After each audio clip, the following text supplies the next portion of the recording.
السلام علیکم، میں اعظم علی خان یوسف زئی۔ سب سے پہلے ہیڈ لائنز پر نظر ڈالیں گے۔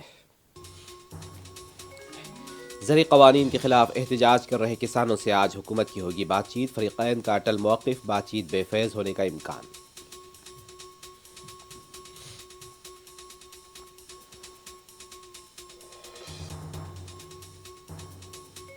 حکومت ترامیم نہیں، قوانین سے دستبرداری اختیار کرے، اڈانی امبانی کا نہیں، 130 کروڑ عوام کا فائدہ سوچے، کسانوں کا رد عمل۔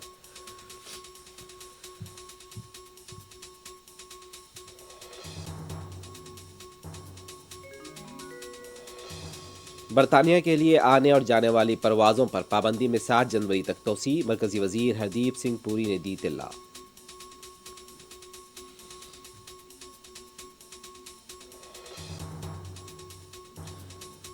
ہندوستان کے داخلی معاملات میں کسی تیسرے ملک کی مداخلت مناسب نہیں، زرعی قوانین کی ہر شق پر حکومت بات چیت کے لیے تیار، راجناتھ سنگھ کا انٹرویو۔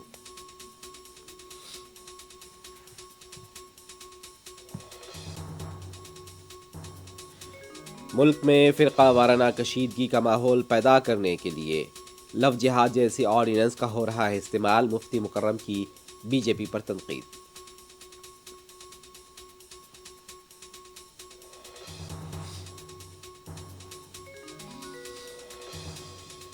برطانیہ سے آئے ہوئے مزید 20 افراد میں کووڈ کی نئی شکل پازیٹیو، ملک میں 20,550 نئے کیسز، 286 اموات۔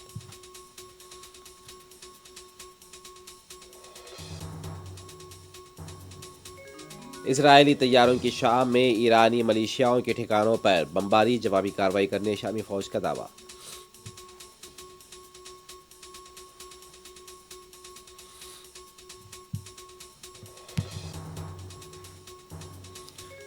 دنیا بھر میں کرونا وائرس سے آج دوپہر 12 بجے تک ہلاکتوں کی تعداد 17,96,545 ہو گئی، متاثرین کی تعداد 8,23,27,498۔